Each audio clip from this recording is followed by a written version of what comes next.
Hi hello welcome back to our channel. ഇന്നത്തെ നമ്മുടെ recipe എന്ന് പറഞ്ഞാൽ നല്ല അടിപൊളിയായിട്ടുള്ളൊരു മീൻ കറിയാണ് കേട്ടോ. നമ്മളിവിടെ ഈ ഒരു മീനിനെ പാമുള്ളൻ അല്ലെങ്കിൽ പാക്കുറിച്ചി എന്നൊക്കെയാണ് കേട്ടോ പറയുന്നത്. നിങ്ങളുടെ നാട്ടിൽ എന്താണ് പറയുന്നതെന്ന് ഒന്ന് കമൻറ്റ് ചെയ്യാൻ മറക്കല്ലേ. അപ്പോൾ നമുക്ക് കുറച്ച് വ്യത്യസ്തമായിട്ട് നല്ല രുചിയോട് കൂടിയ ഈ ഒരു പാമുള്ളൻ കറി എങ്ങനെയാണ് തയ്യാറാക്കുന്നത് നോക്കിയിട്ട് വരാവേ. അപ്പോൾ നമ്മൾ ആദ്യം തന്നെ അരപ്പ് തയ്യാറാക്കാനായിട്ട് ഒരു മിക്സി ജാർ എടുക്കുന്നുണ്ട്. അതിലേക്ക് തേങ്ങ ചിരകിയത് ഇട്ട് കൊടുക്കുന്നുണ്ട്. ഒരു അരമുറി തേങ്ങ ചിരകിയതാണ് എടുത്തിട്ടുള്ളത്. അതിലേക്ക് ഒരു കഷ്ണം ചെറിയുള്ളി ഇട്ട് കൊടുക്കുന്നുണ്ട്. ഒരല്പം മഞ്ഞൾപ്പൊടി ചേർത്ത് കൊടുക്കുന്നുണ്ട്. പിന്നെ മുളക് പൊടിയാണ് കേട്ടോ, എരിവിന് ആവശ്യത്തിനുള്ള മുളക് പൊടി ചേർത്ത് കൊടുക്കുന്നുണ്ട്. ഞാനൊരു 4 ടേബിൾ സ്പൂൺ അളവിലാണ് കേട്ടോ ചേർത്തിട്ടുള്ളത്. പിന്നെ വെള്ളം ഒഴിച്ച് നല്ല പേസ്റ്റ് പരുവത്തിന് അരച്ചെടുത്തുകൊണ്ട് വരാവേ. ആ ഒരു സമയത്ത് നമ്മൾ ചട്ടി വെക്കുന്നുണ്ട്. അത് നന്നായി ചൂടായി വരുമ്പോഴേക്കും വെളിച്ചെണ്ണ ചേർത്ത് കൊടുക്കുന്നുണ്ട്. ഇനി അതിലേക്ക് 1 ടീസ്പൂൺ അളവിൽ കടുകിട്ട് കൊടുക്കുന്നുണ്ട്. കടുക് നന്നായി ഒന്ന് പൊട്ടിയ ശേഷം നമുക്ക് അരപ്പ് അതിലേക്ക് ചേർത്ത് കൊടുക്കാവേ. അപ്പോൾ നമ്മൾ അരച്ചു വെച്ചിരിക്കുന്ന അരപ്പ് മുഴുവനായിട്ടും അതിലേക്ക് ചേർക്കുന്നുണ്ട്. ഒട്ടും തന്നെ വെള്ളമില്ലാതെയാണ് കേട്ടോ നമ്മൾ എണ്ണയിലേക്ക് ചേർക്കുന്നത്.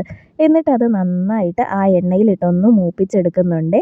അപ്പോൾ ആ എണ്ണയിൽ കിടന്ന് ആ അരപ്പ് വെന്ത് വരുമ്പോഴേക്കും നല്ലൊരു രുചിയാണ് കേട്ടോ നമ്മുടെ ഈ ഒരു കറിക്ക്. ഇതുപോലെ തയ്യാറാക്കി നോക്കിയിട്ടില്ലെങ്കിൽ ഉറപ്പായിട്ടും ഒന്ന് ട്രൈ ചെയ്ത് നോക്കണം കേട്ടോ. ഈ ഒരു രീതിയിൽ നമുക്ക് ഏത് മീൻ വേണമെങ്കിലും കറി വെക്കാവുന്നതാണ്. കരിമീനൊക്കെ ഇതുപോലെ വെച്ച് കഴിഞ്ഞാൽ നല്ല അടിപൊളിയായിട്ടുള്ള ടേസ്റ്റാണ് കേട്ടോ. അപ്പോൾ ഇതുവരെയും ട്രൈ ചെയ്ത് നോക്കിയിട്ടില്ലെങ്കിൽ ഒന്ന് ട്രൈ ചെയ്ത് നോക്കണേ.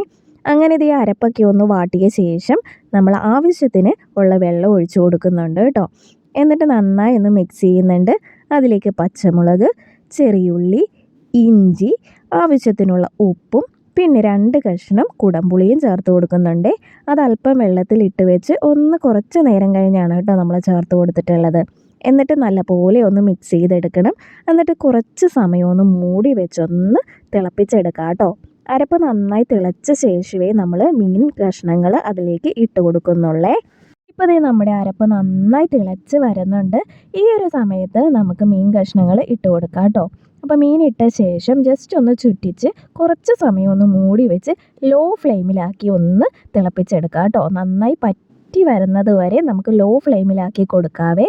അങ്ങനെ ദേ നമ്മുടെ കറി നല്ല പോലെ തിളച്ച് വരുന്നുണ്ട്. ഇനി നമുക്ക് കുറച്ച് കറിവേപ്പിലയും കൂടെ ഒന്ന് തൂക്കിയിട്ട് കുറച്ച് സമയം ഒന്ന് മൂടി വെച്ച് കൊടുക്കാം കേട്ടോ. അപ്പോൾ ആ ഒരു കറിവേപ്പിലയുടെ ഫ്ലേവറും കൂടി നമ്മുടെ ആ ഒരു കറിയിൽ ഉണ്ടാവുകയെ.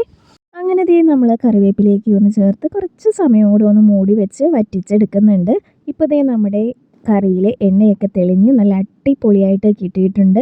നല്ലൊരു ടേസ്റ്റോട് കൂടിയ മീൻകറിയാണ് കേട്ടോ ഇത്. അപ്പോൾ ഇതുവരെയും ട്രൈ ചെയ്ത് നോക്കിയിട്ടില്ലെങ്കിൽ നിങ്ങൾ ഉറപ്പായിട്ടും ട്രൈ ചെയ്ത് നോക്കണം. എല്ലാവർക്കും തന്നെ ഇഷ്ടപ്പെടുന്ന നല്ല രുചിയോട് കൂടിയ മീൻകറിയാണ് കേട്ടോ. അപ്പം ഈ ഒരു റെസിപ്പി നിങ്ങൾക്ക് യൂസ്ഫുൾ ആയെന്ന് കരുതുന്നു. യൂസ്ഫുൾ ആയെങ്കിൽ ലൈക്ക് ചെയ്യാനും ഷെയർ ചെയ്യാനും ഇതുപോലെയുള്ള നല്ല നല്ല റെസിപ്പീസിനായി എൻ്റെ ചാനലൊന്ന് സബ്സ്ക്രൈബ് ചെയ്ത് സപ്പോർട്ട് ചെയ്യാനും മറക്കല്ലേ. Thank you for watching. By.